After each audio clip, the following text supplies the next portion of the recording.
Hey everyone, welcome back to some new Malicious Compliance stories, where people comply to the letter, but not the spirit of a request. I hope you had a great day. The first story is called Piercing Policy. On one of my first days, my manager said I had to remove my piercing.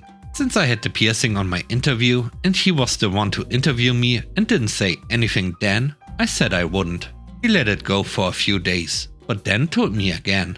My reply this time was, all of my colleagues have at least one piercing on the upper ear, so why am I the only one that has to remove it? He said, does any of your colleagues have a stick that goes through the whole ear? No, just you, so remove it. Right after the end of that shift, I went to my piercer. I got a set of separate but matching piercings that I can wear in the single holes, which I only ever do while working.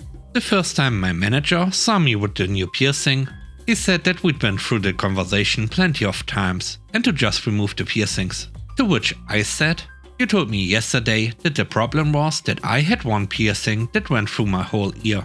Now I don't anymore. I have two separate piercings. All good.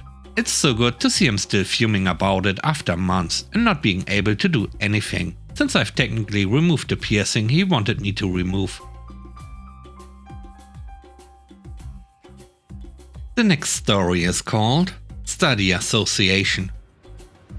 I was part of a computer engineering study association in the Netherlands. A study association is like a fraternity for a specific study, but not all about parties and drinking. It's more about organizing enlightening guest lecturers, assisting teachers with study-related events, and helping first-year students navigate the curriculum. One of our annual traditions was hosting a weekend getaway for first-year students just before the school year commenced. This event aimed to help them connect with their peers before classes began, all while having some fun, and maybe convincing them to join our association. Most freshman computer engineering students weren't big on drinking and partying, so our weekend typically consisted of enjoyable campus activities and a cozy evening campfire. On the opposite end of the spectrum was our sister study association. They represented the students in less tech-related computer studies within our faculty, like IT management, security, front-end design, and so on. Compared to us, they had a massive member count. For the first-year students, they organized a week filled with parties, alcohol, and party-related games. Fortunately, they were located in the main university building in the neighboring city, so we rarely crossed paths. Each year they received a contact list of first-year students starting at the main university building, while we got the list of first-year computer engineering students. Our list had about 80 students, while theirs had around 300. We would contact these students via mail and phone to promote our first-year weekend, and we usually managed to gather a cozy group of 10 to 15 students to join us. However, disaster struck when the faculty accidentally sent both lists to both associations. We decided to meet with them and politely asked them to focus on their own students to avoid poaching from our weekend. Their response, in essence, was, it's not our problem that you guys only promote to computer engineering students. We are a faculty-wide event and we promote to the entire faculty, which now includes computer engineering. This was disheartening. We lacked the resources and manpower to compete with their large-scale promotions. It seemed like we'd be lucky to get 5 students to sign up. As we brainstormed our next move, I suggested, why not take their advice? If they claim to be faculty-wide, why don't we become one ourselves? What followed was a thing of beauty. We designed a new website promoting our event as the ultimate weekend getaway for all computer-related studies. We crafted new flyers and worked tirelessly to be the first to reach the incoming students before they could send out their promotions. The fallout was swift, taking only half a day after we launched our campaign.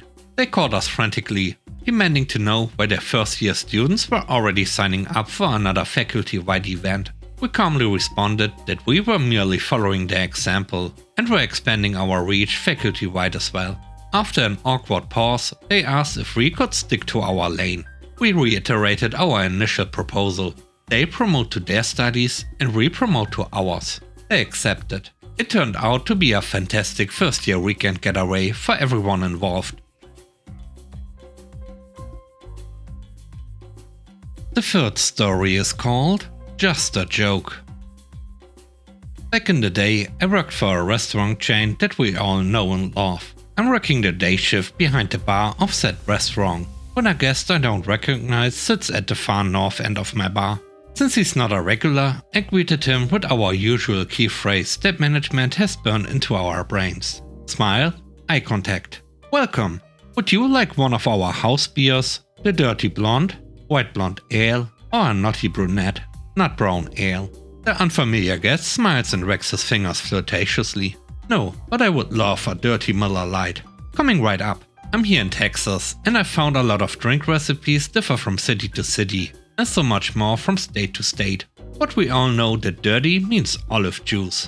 I grabbed his frozen mug, popped a healthy dose of olive juice from my Purin store, poured his precious Miller, and dropped the drink off. I then took my sweet time walking up the bar, starting his tab, checking the opposite side of the bar, and finally returning to him as he's desperately flagging me down. I'm sorry honey, but this beer tastes salty. Smile, eye contact. That's because you asked for a dirty Miller Lite. Dirty means olive juice. I thought it was weird, but I've heard weirder.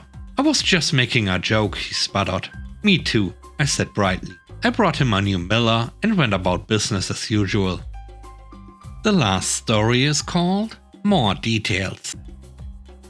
Around 2019, I was made redundant and was on benefits. I would log what jobs I have applied for once a week.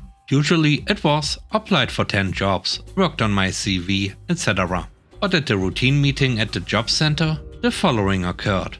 I've been told to tell you that your activity tracker needs to be more detailed. I know you are already doing this, but it needs to be more detailed. Otherwise you are getting sanctioned. Sorry. Okay, how detailed do you want it? As detailed as you can.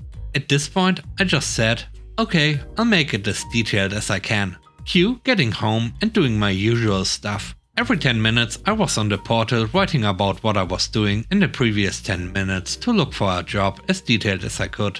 A week later, and possibly many entries later, my advisor wrote me on the portal, "Please, can you stop spamming the portal with updates?" I replied, "I was only following what you instructed me to do to give you all as much detail as I could about how I was looking for a job." I kept doing the entries every 10 minutes. At this point I was basically lying, because doing an update every 10 minutes was taking up most of my job search time. 10 entries later, the advisor replied, "You just need to do one entry." Okay. For the next week, once a day, I was writing a 3,000 word essay about what I was doing to look for a job. I know this was stupid, but I was having too much fun annoying the job center. After they received 7 times 3,000 word essays, they called me in. They said I just need to tell them how many jobs I've applied for and a few words on what else I've done.